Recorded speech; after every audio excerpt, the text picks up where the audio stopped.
Imagine a young woman, full of promise and ambition, stepping into a day that would change her life and the lives of everyone around her forever.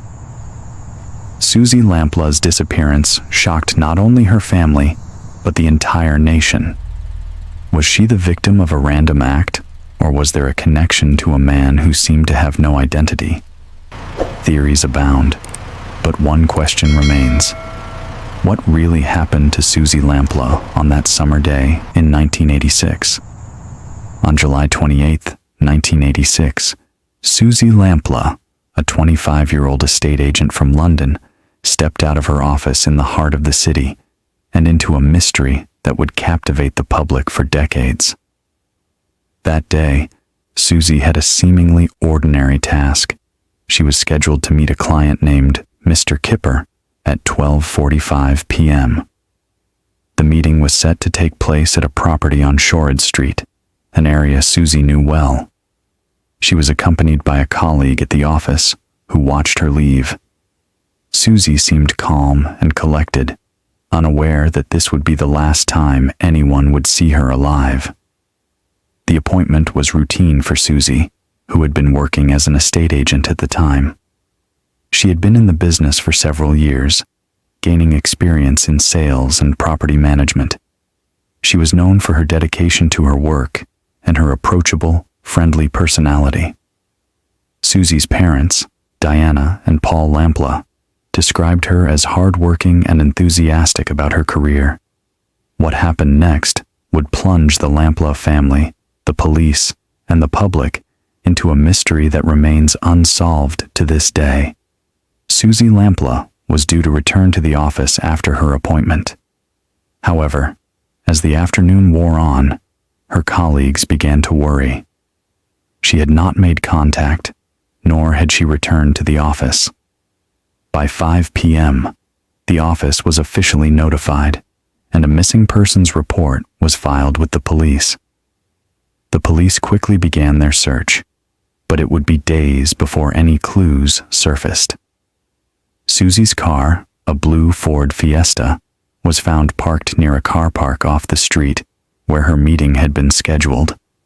The vehicle was unlocked, with her personal belongings, including her purse and keys, inside. However, there was no sign of Suzy herself. The police and her family worked tirelessly to gather information from anyone who might have seen her in the area. Inquiries were made with local businesses, residents, and potential witnesses. Some people reported seeing a woman fitting Suzy's description getting into a car with a man. This would later become one of the central leads in the investigation. Suzy's colleagues and family initially thought that the meeting with Mr. Kipper was nothing out of the ordinary. Suzy had taken appointments with numerous clients, and there were no red flags before this one. However, as the investigation progressed, the police began to focus their efforts on Mr. Kipper, the mysterious client who had arranged the meeting. The details surrounding Mr. Kipper remained sparse. No one had seen him or knew his real name. The description Suzy had given of the man before her disappearance was vague.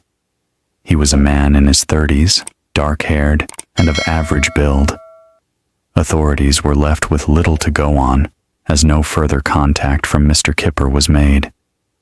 The more the police probed into the case, the more baffling it became. Was he truly a potential buyer of the property, or was his identity something far more sinister? The investigation into Suzy's disappearance quickly gained widespread media attention, sparking national interest. Suzy's family and the police worked together to search for any signs of her. The search extended to the area where her car had been found, and several local parks and streets were canvassed.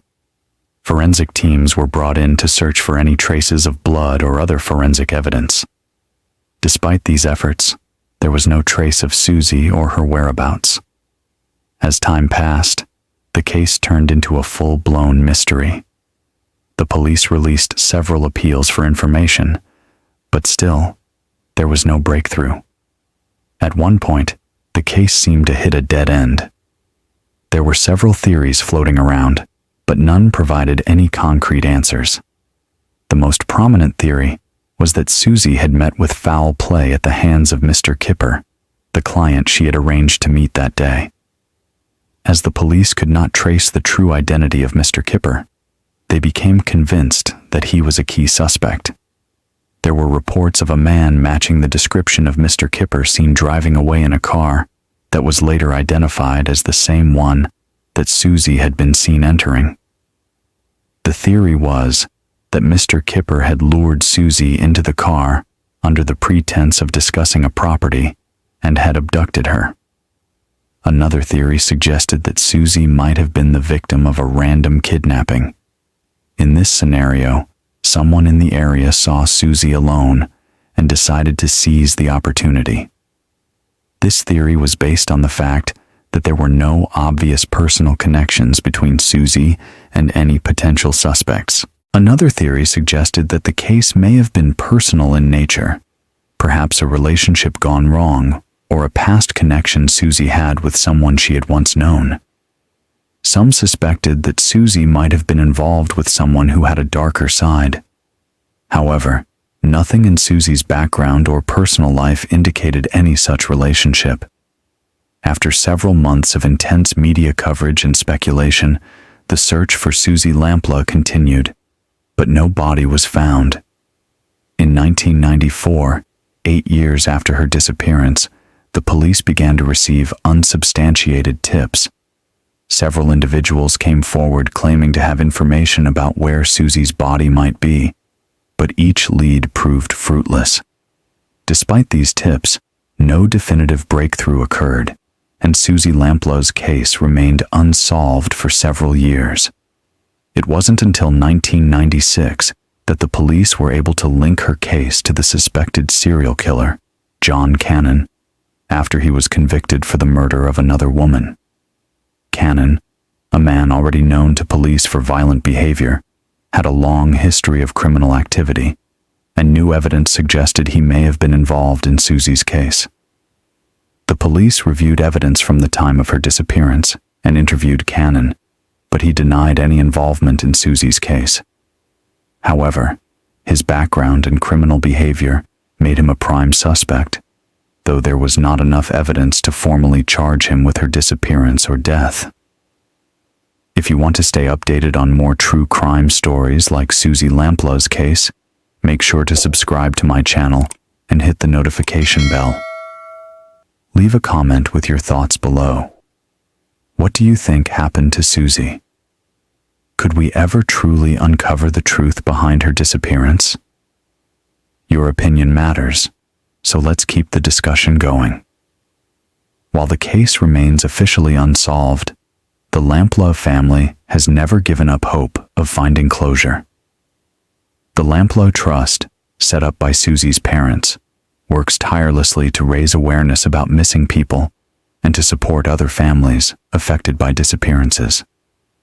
Despite the lack of a definitive conclusion, Suzy's legacy lives on through the charity and the continued public interest in her case. To this day, Suzy Lamplugh's disappearance remains one of the most enduring mysteries in British crime history. Her case has left a lasting impact on the public, with many still wondering about the true identity of Mr. Kipper and the circumstances of her death.